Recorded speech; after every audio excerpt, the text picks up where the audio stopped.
Ang aking kapatid na babae ay magpapakasal sa aking ex na niloko ako ng maraming beses. Gusto niyang maging maid of honor niya ako at ang pamilya ko ay nagbabanta na itatakwil ako kung hindi ako dadalo. Ang aking ex-boyfriend na si Jake ay isang insecure na tao na may mga issue sa self-esteem kaya madalas siyang naghahanap ng validation sa iba. Magkasama kami ng isang buwan nang una siyang nag-chat sa akin pero tulad ng isang hangal, pinatawad ko siya na iniisip na magbabago siya. Ang pangalawang beses na niloko niya ako ay nang madiskubre kung patuloy siyang nakikipag-ugnayan sa kanyang ex-girlfriend sa buong unang taon ng aming relasyon.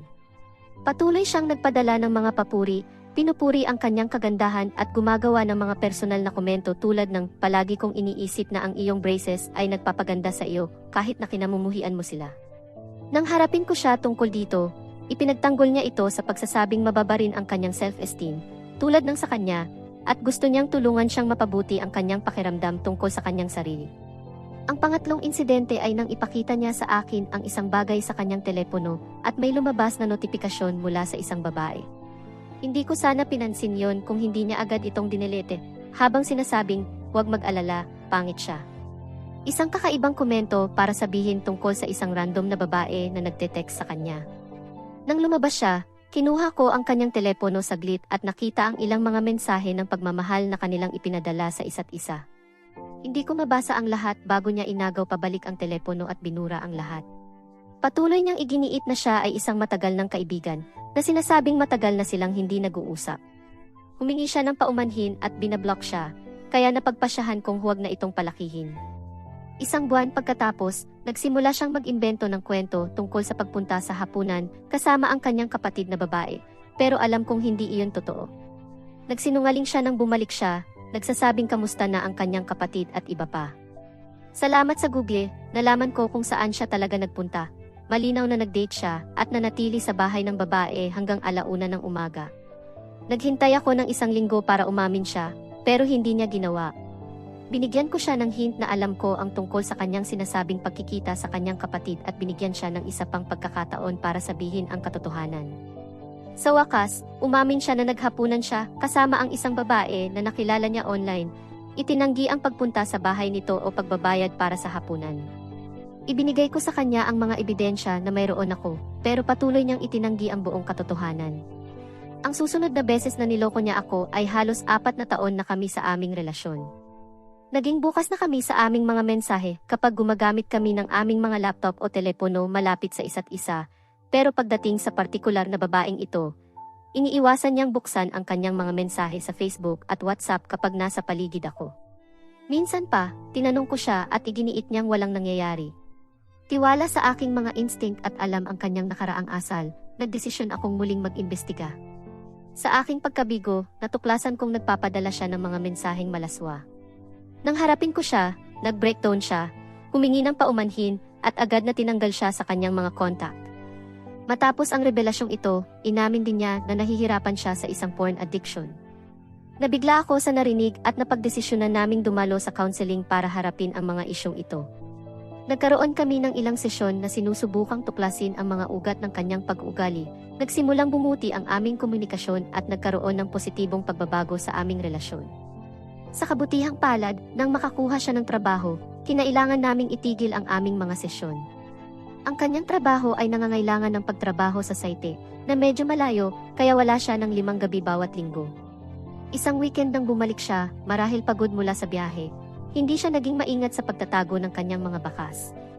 Nakita ko ang serye ng mga tawag na ginawa niya sa 2 iba't ibang babae araw-araw na wala siya. Muli, naghihintay ako ng isang buong araw para makita kung sasabihin niya sa akin ang nangyayari. Nang hindi niya ginawa, hinarap ko siya. Agad niyang itinanggi ang anumang mga tawag, nagtatanong, may ebidensya ka ba? Kahit na wala akong ebidensya, noong mga sandaling iyon, alam ko ang nakita ko. Kinabukasan ng gabi, nang siya ay makatulog, naghanap ako sa kanyang telepono at sa kabutihang palad, natuklasan ko ang lahat ng kanyang mga mensahe sa parehong mga babae sa trash bin sa nakaraang 30 araw, dahil iyon lang ang kayang itago ng trash bin. Kinausap niya sila sa parehong paraan na kinakausap niya ako at pinangakuan sila ng mga bagay na ipinapangako niya sa akin.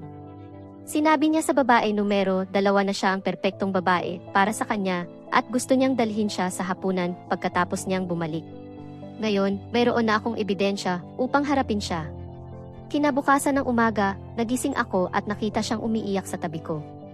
Sa una, akala ko natuklasan niyang nahanap ko ang ebidensya, pero sinabi niyang na naginip siyang masama tungkol sa aming paghiwalay at nalungkot siya na iniisip na iiwan ko siya.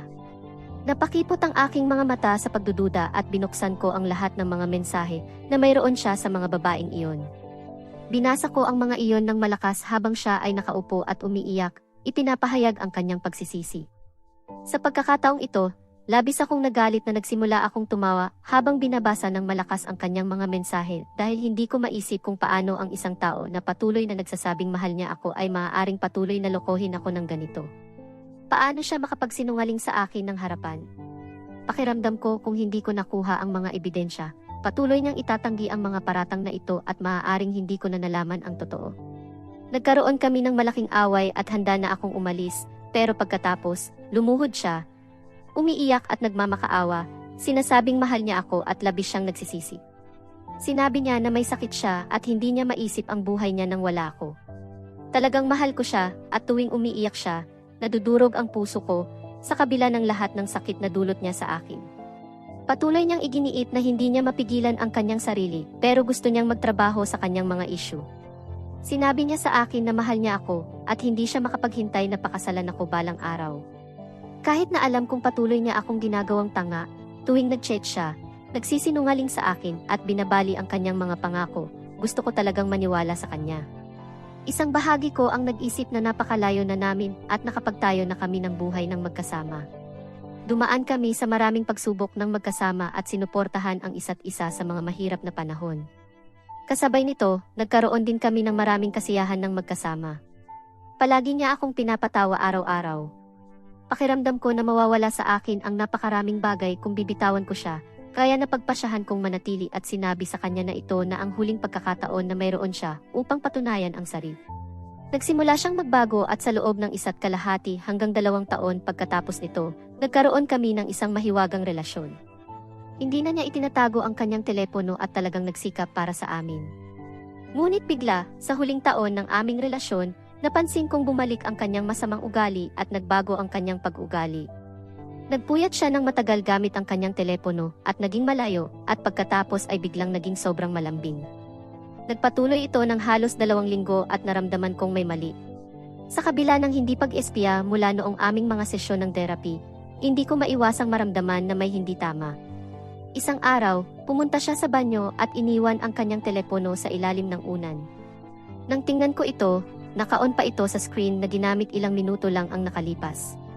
Sa aking gulat, natuklasan ko ang isang bagong Discord account kung saan nakikipag-chat siya sa 8 random na babae at isang kaibigan na matagal na niyang kinakausap online. Dati kong tinanong tungkol sa kaibigan na ito nang araw-araw siyang nakikipag-ugnayan sa kanya nang nagsimula akong magtrabaho sa bagong trabaho. Ipinaliwanag niya na ito ay isang babae lamang mula sa Reddit na nakilala niya sa isang subreddit para sa paghahanap ng mga kaibigan.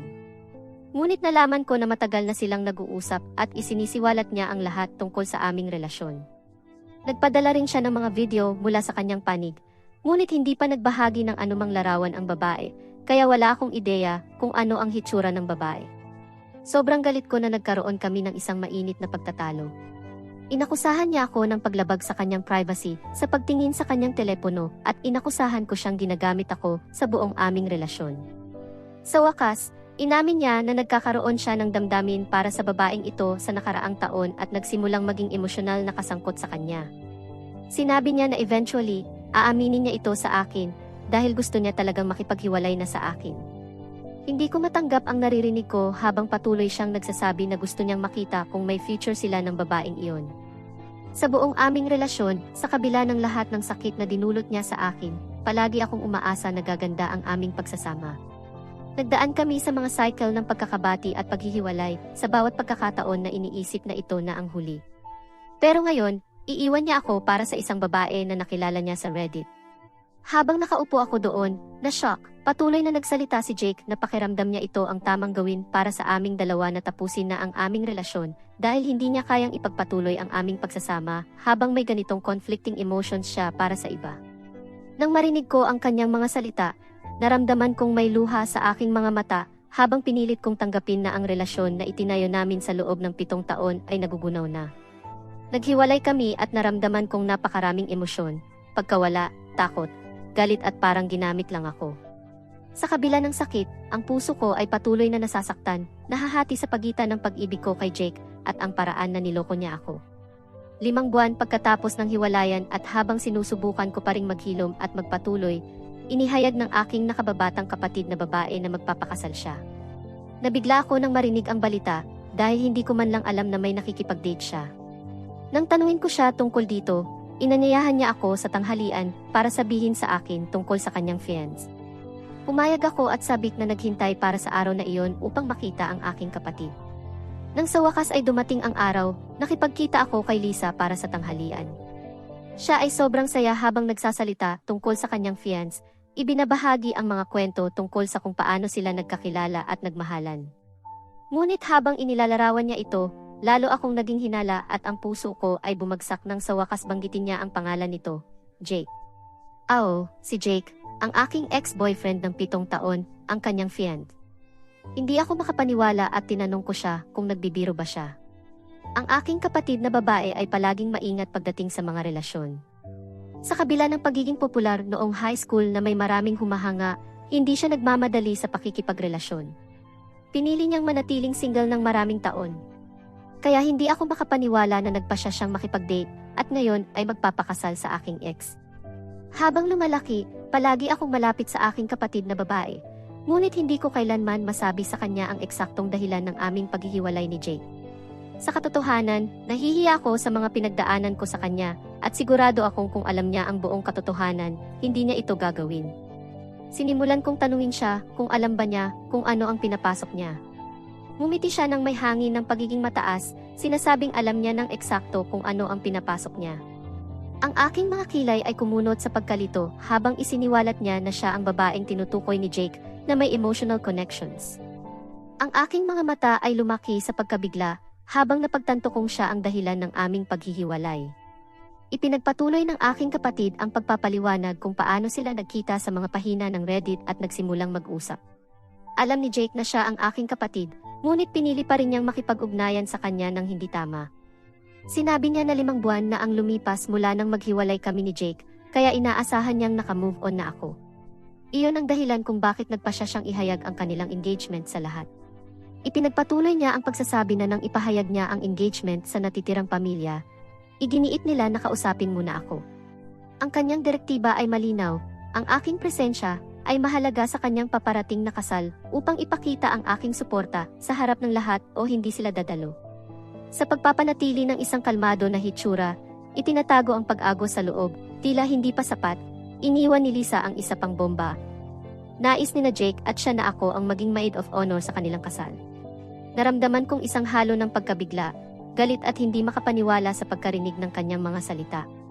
Inaasahan nila na ipakita ko ang isang fakade ng pagtanggap upang ipakita ang pagkakaisa at kaligayahan, kapag sa katotohanan ay humaharap ako sa mga wasak na piraso ng aking sariling puso.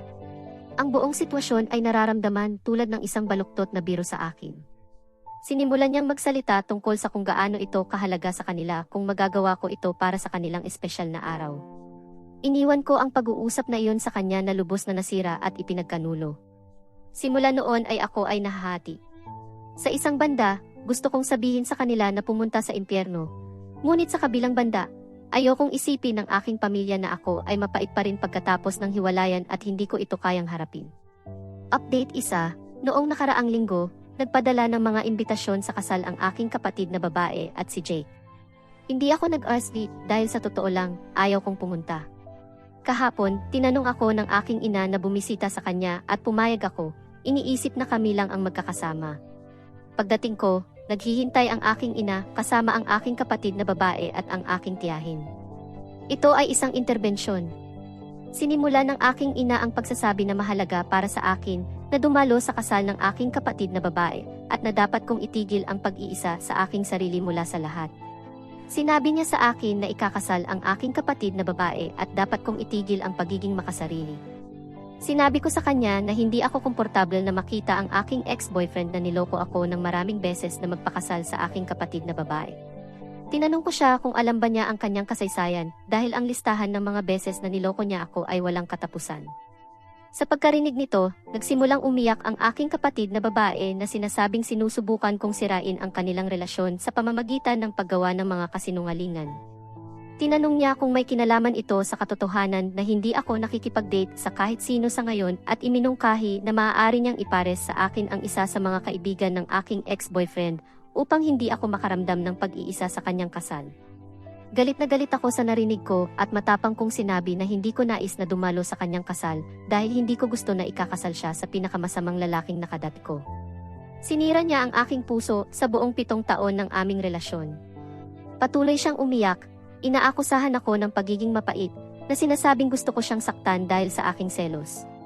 Umalis ako pagkatapos nito. Kalaunan, tumawag ang aking ina na nagsasabing kung hindi ako dadalo, kahit bilang isang bisita, ako ay itatakwil mula sa buong pamilya. Kailangan nila akong naroroon upang ipakita sa lahat na walang masamang damdamin at binasbasan ko ang kanilang kasal. Update 2, nagpa siya akong gumawa ng isang huling pagsubok, upang ayusin ang mga bagay sa aking ina at ipaliwanag kung paano nasaktan ako ng kanyang mga aksyon. Noong nakaraang Biyernes, binisita ko siya habang nag-iisa siya sa bahay. Sinimulan ko sa pagpapahayag ng aking sakit tungkol sa interbensyon dahil hindi ko naramdaman na kailangan ko iyon. Ibinahagi ko na masakit na kinuha niya ang panig ng aking kapatid na babae at ipinaliwanag ang aking maraming dahilan para hindi dumalo sa kasal ng aking kapatid. Sinabi ko sa kanya kung paano nagbago ang relasyon namin ng aking kapatid at hindi na maaaring maging normal dahil hindi ko maisip na makasama malapit sa aking ex. Hindi ko nararamdaman na obligadong subukang ayusin ang kanyang reputasyon sa harap ng aming mga kamag-anak sa pamamagitan ng pagdalo sa kanyang kasal. Pinili niyang gumawa ng isang napaka-kontrobersyal na desisyon sa buhay sa pamamagitan ng pagpapakasal sa aking ex-boyfriend na alam na nakadati ko siya ng maraming taon. Dapat na niyang alam na mahihirapan siya sa opinyon ng mga tao. Ngunit kung talagang mahal niya siya, dapat hindi na niya alalahanin ang kanilang opinyon. Habang nagsasalita ako, napansin kong lalo at lalong nairita ang aking ina. Pagkatapos kong matapos, sinabi niya sa akin na tama siya sa pag-iisip na ako ay isang mapaghiganti na babae, na nahihiya siya sa akin at ang aking kapaitan ang dahilan kung bakit ako magtatapos na nag-iisa.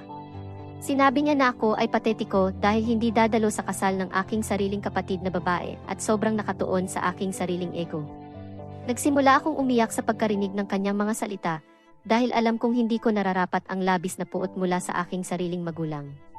Masakit ang kanyang mga salita at umalis ako sa kanyang bahay na ipinangako sa aking sarili na hindi na ako makikipag-ugnayan sa kanya. Pakiramdam ko ay napakababa sa susunod na mga araw at parang hindi pa yon sapat, nakatanggap ako ng email mula kay Jake. Nablock ko siya pagkatapos ng hiwalayan, kaya hindi siya nakapag-communicate sa akin sa pamamagitan ng mga tawag o mensahe. Nagpasya siyang magpadala ng email. Sa email, naglabas siya ng mga paghingi ng tawad at sinubukang ipaliwanag ang lahat. Sinabi niyang talagang in love siya sa aking kapatid na babae, parang makakatulong ito sa lahat. Patuloy siyang nagsabi na hindi niya makontrol kung sino ang kanyang mamahalin at nagbago na siya. Nakakainis basahin, lalo na pagkatapos ng lahat ng sakit na dinulot niya sa akin. Ang kapal ng mukha ni Jake ay walang hangganan. Sa kanyang email, may gana siyang sabihing isantabi ko ang aking mga nararamdaman at maging naroroon para sa malaking araw ng aking kapatid na babae dahil mahalaga ito sa kanya. Ang pagbasa ng linyang iyon ay lalo pang nagpasiklab ng aking galit at lalo akong kumbinsido sa aking desisyon na hindi dadalo sa kasal ng aking kapatid na babae. Update 3, 3 buwan na ang lumipas. Bagaman maaaring nakababahala ang aking huling update para sa ilan sa inyo, sinisiguro ko na mas mabuti na ako ngayon kaysa dati. Matapos ang pagtatalo sa aking ina, nanatiling tensyonado ang komunikasyon sa aking pamilya. Patuloy akong kinontak ng aking kapatid na babae upang pilitin akong dumalo sa kanyang kasal. Sa kabila ng kanyang mga mapilit na imbitasyon, nanatili akong matatag sa aking desisyon na hindi dadalo. Ang pressure mula sa aking pamilya, ang takot na malabel na mapait at marahil ang maliit na pag-asa ng isang hinaharap na pagkakasundo sa aking kapatid na babae, ay unang nagtulak sa akin na ikonsidera ito. Ngunit sa huli, pinili kong unahin ang aking emotional well-being. Dumating ang kasal at ayon sa mga ulat na natanggap ko, tila naging isang ganap na disaster ang kanilang kasal. Ang ilan sa aking mga pinsan at maging ang aking mga lolo't lola, na mahigpit na tumutol sa desisyon ng aking kapatid na magpakasal sa aking ex, ay nagpa siyang hindi dumalo sa kanyang kasal. Ang kanilang kawalan, isang tahimik na protesta, laban sa unyon ay nagdulot ng alitan sa kaganapan. Nagpadala ng mahabang text ang aking kapatid na babae na sinisisi ako sa pagkasira ng pinaka-espesyal na araw ng kanyang buhay. Pagkatapos nito, nagdesisyon akong i-block siya upang tuluyan ng makamove on sa pangyayaring ito. Simula noon, nag-focus ako sa aking sarili. Ang therapy ay malaking tulong, tinutulungan akong maunawaan ang aking mga nararamdaman pagkatapos ng hiwalayan at ang drama sa pamilya. Sa halip na mag-focus sa negativity at sa aking mahirap na relasyon sa aking pamilya, inilagay ko ang lahat ng aking enerhiya sa aking trabaho. Ngayong mga araw, habang patuloy akong nagpapagaling, nakahanap ako ng suporta sa mga kaibigan na naging aking piniling pamilya. Mas naiintindihan nila ang mga pinagdaanan ko kaysa sa aking sariling dugo. Sa paglingon ko, nakikita ko kung paano ang mahihirap na panahon ay lalo kang pinapalakas. Ang patuloy na proseso ng pagpapagaling ay nananatiling isang makabuluhang bahagi ng aking kwento, at tinatanganan ko ito, tumatangging maging biktima.